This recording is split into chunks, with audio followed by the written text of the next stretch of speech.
I wanted to say expect, but that was a lot of expects in one sentence.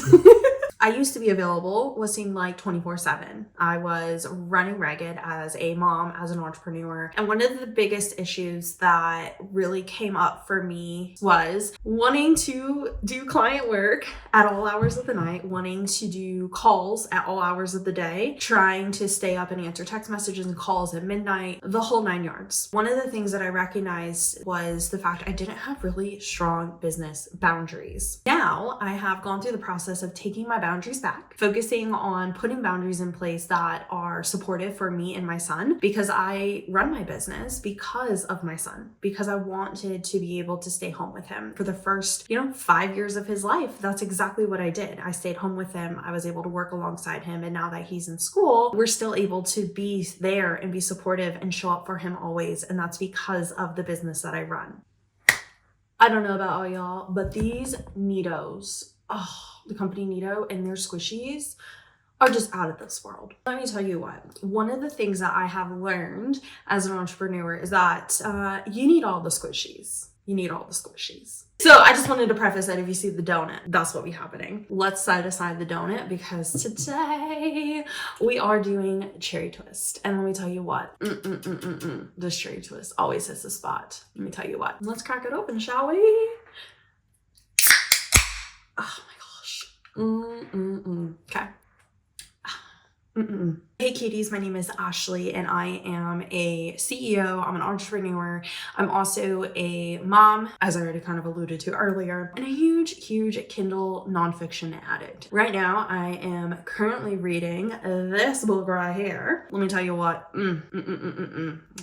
so good. So good. This is easily going to get a 4 stars from me because I'm already quite a few ways in it. And so highly recommend if this title resonates with you. Okay, let's get in the real stuff. Here's the thing. When I first started entrepreneurship, boundaries was a word that was constantly thrown around in the space of you have to have a boundary when it comes to your personal life. And, I had alluded to in another video, which I'll link up here, about like work-life balance, and like the secret to having work-life balance is boundaries. Now, a lot of times when I originally would think about boundaries, I thought of them as like hard yes no's. There was no middle ground. They were harsh. They were set in place as like a protection mechanism. Boundaries for me weren't necessarily something that I thought that you could do out of love. As somebody who really sides in the people pleaser area, I really felt like I wasn't meant to have boundaries. And coming now as somebody who has very good, intense boundaries, it was definitely one of those things where I was just like, oh, okay, yeah, this totally makes sense. I get to do this. I get to make this happen. And so let me tell you what, boundaries is something that I've worked really hard on. I also read this book right here, which was also very helpful. Now, coming out of it, I have been able to really, first and foremost, scare away clients that definitely are not a good fit for me. I've been able to go through the process of really aligning together opportunities that match my boundaries. And really underneath of all of that, it's really values. It's about you understanding what you value most and protecting that. For me, it's really about protecting time with my son. I wanted to be able to be present when he's home. So when he's home, I want to be present with him. My boundaries started with that right there. They started with me creating the guardrails of what my day-to-day looks like, and then my boundaries help enforce that lovingly. What does that actually look like? What does it look like to be able to implement boundaries? What are my boundaries? Let me just show you. Let me pull back the curtain, shall we? When it comes to boundaries, there's one specific story that I share with people that have really helped land why boundaries are so incredibly important. For me, boundaries really start and focus on what it is that you value most and protecting that. I remember I was working my full-time job. I had recently brought on a web design client and I was so excited to work on her website. In my onboarding, I specifically mentioned, hey, I'm just being real over here. I work of a 9 to 5. This is not my full-time gig, which means I communicate between this hour and this hour, which is my lunch break. And then I also communicate after 5 p.m. Anything in between that, I will answer you. Anything outside of that, I'm working. I remember at one point I was getting email after email after email after email. My phone was in my desk at work and my phone kept vibrating. I'm like, oh my gosh, is it an emergency? Is like everything okay? And one of the things that I initially thought was, oh my gosh, something happened to my brother. This is not good. In reality, it was was just my client.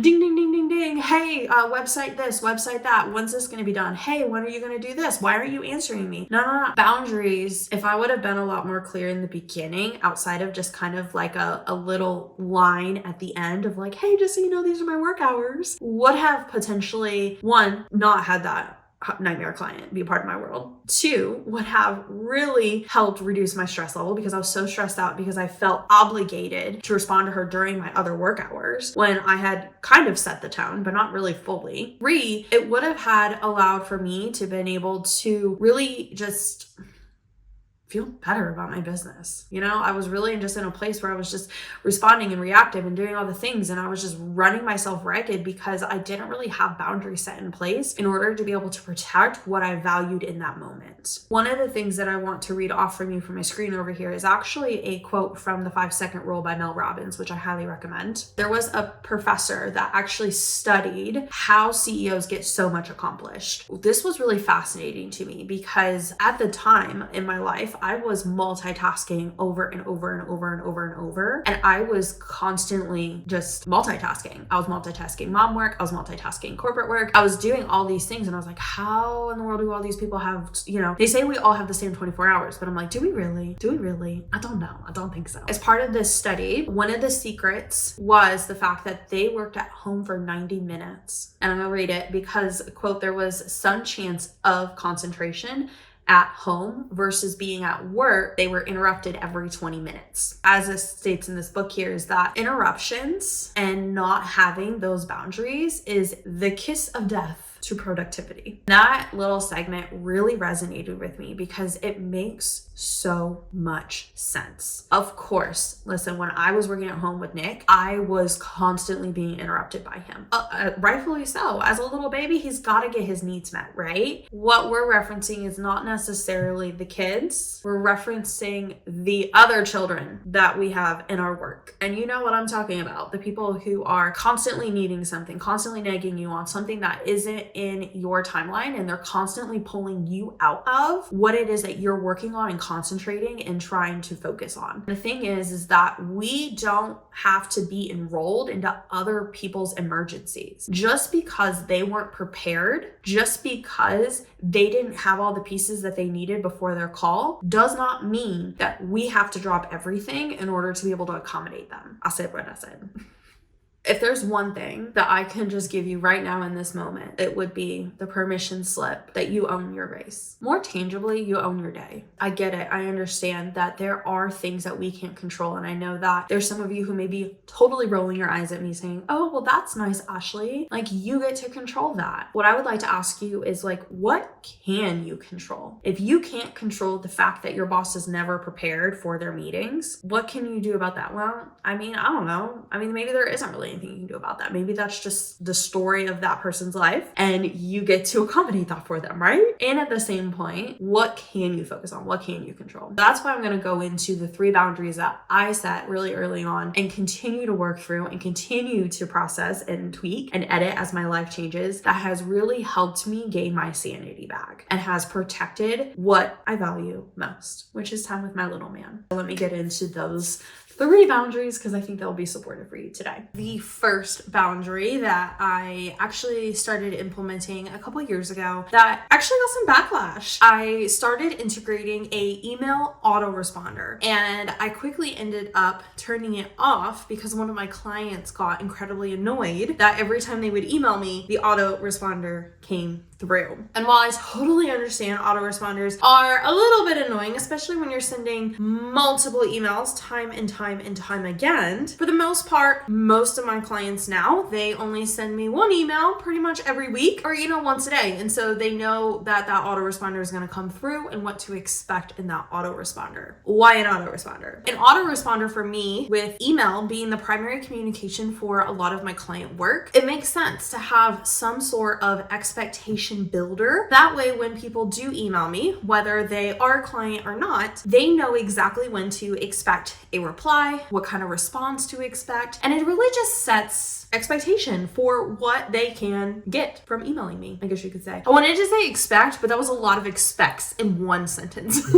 Now, going back to that example that I had mentioned earlier with that one specific person, or one specific client rather, going through and emailing me time and time and time again, this autoresponder allows for me to be able to gently remind them in a real fun way what it is that they can expect when they email me. I will not read the whole thing. I will have the image included right here. Essentially, this is what my autoresponder looks like right now, today. As you read through it, it does not shift blame. It doesn't make you feel, hopefully my intention is that it doesn't make you feel like you're unwanted in my inbox, but rather that I am super excited to be able to reach back out to you, what my work hours are and what to expect, so that way you know when to expect to get a response from me. If you want to add in an additional little bonus, you can actually custom make your own GIF and add one in as well. I used to have one of me and my son. I ended up removing that for like my son's own privacy since he's gotten a lot bigger now. But if you want to make it really fun, you can easily add in a little GIF into this as well too. You'll see me mainly using SpongeBob GIFs a lot of times, but yeah, you can definitely create your own GIF to be able to add in even more personality into this autoresponder as well too. The second boundary that I have created is what I called Ashley's optimized world. For those of you, I was about to hold up my phone, but my phone is being used to record this, so like pretend this is the phone.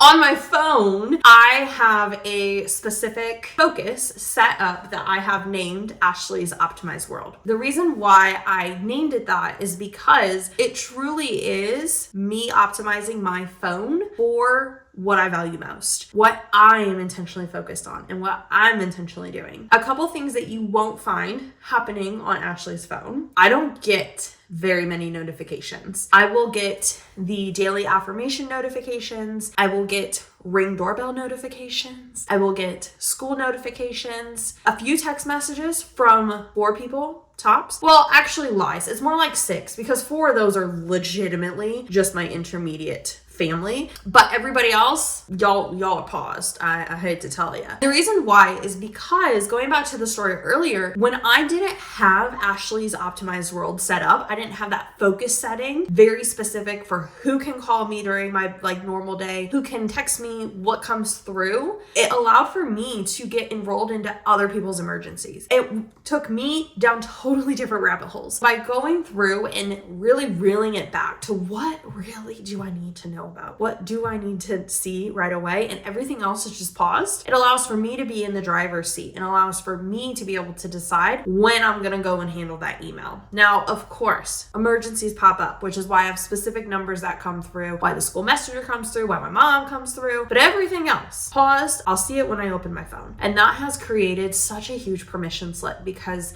I am Miss Rabbit Hole Distraction Queen, where if I see the little thing pop up, I'm immediately going to go see that, which is why a lot of times I have my phone down, generally speaking. If I even see the little bloop go on up, game over. Like my attention has been lost. I would also like to add as well that going back to the 5-second rule by Mel Robbins, those first couple of hours of your day are the best, most likely, working hours. Since I design my own schedule, I know that between 8 a.m. and noon, that 4-hour chunk is my best deep focus, deep work time. And so that's often when I'll co-work with my friend Dan.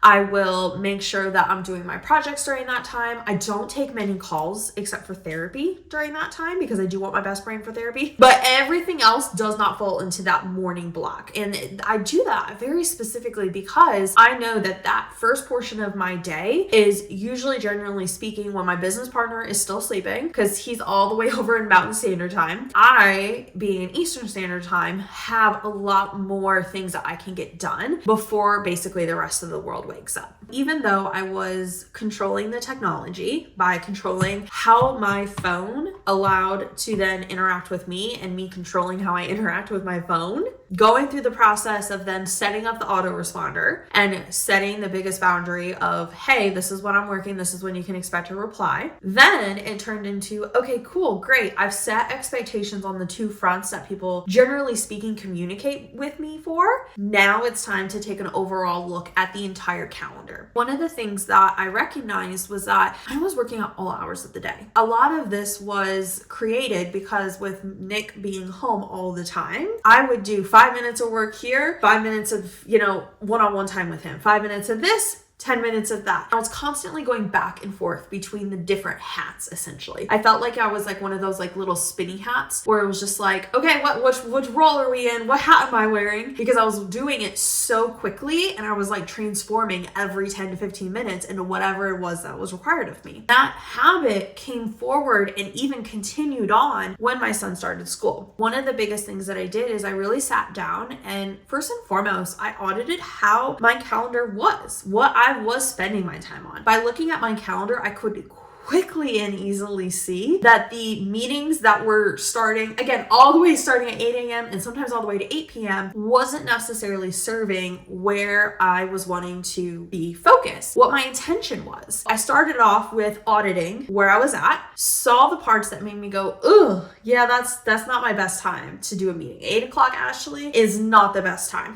I was like, okay, great. I started to make the barriers. I was like, okay, great. I personally, again, since I control that and I'm very fortunate to be able to do that, I'm like, okay, I don't want to take meetings until after 12 p.m. I was like, perfect. Project block time is 8 to 12. And then I was like, okay, my son comes home at school at 5 p.m. as an example. So if I were to take that example, I'd be like, okay, great. I want to finish my day by 5 p.m. What is that next block going to be? I'm like, cool, that could be meeting, that could be additional projects, whatever that could look like. And so I went through the process of systematizing my days, really just kind of breaking down how I wanted to be able to flow throughout the week, because in auditing, I saw a pattern. I saw that Mondays was really, really busy. It was a lot of communication with clients, a lot of things coming through, a lot of organizing, a lot of project management. And then on Fridays, it was a lot of reflecting, closing loose ends and things like that. And so I was like, okay, cool. I really don't want to take calls on Mondays and Fridays then, because that is really project admin type days. And then I would start to go closer and closer and like labeling everything out where I was like, oh, I have a clear idea of what this looks like. But I started first with the priority of taking care of myself first, knowing that 8 to 12 p.m. was really for me and me being able to do those projects, and then being done at 5 o'clock so that way I could be a present mom for Nick. As you go through and you think through, okay, great, where are other places that I can add in boundaries? If you're not necessarily doing email, you could easily use a status in Slack to be able to share your boundaries and what that looks like for you or your reply time. Looking for the little areas, again, not to be able to shame and blame, but rather to be able to set expectations. When you set expectations, it allows for you to be able to confidently work knowing that everybody else is okay. And the more that we can share that and the more that we can create a workplace within my team, even, it's really important to me that we create and have a workplace where people can do things on their time schedule. I don't expect my video editor to work the same time as my graphic designer. As long as we all come together at the end, chef's kiss. I hope that this has been supportive for you. I hope that this has been valuable for you in your journey and that it allows for you to be able to reflect and see where else you can easily add in boundaries that support you and your goals and protect what you value most. Before you run to go grab your own Alani, assuming that you are now also an Alani drinker, I would love to hear from you. What was your biggest takeaway from this video? And if there's anything that you would love for me to dive in deeper, did you have any questions? Anything that I can support you with? I want to hear all the things. With that being said, I just want to remind you to stay connected, stay caffeinated, oh my gosh, and most importantly, stay centered in Christ. I'll see you in the next video. Bye!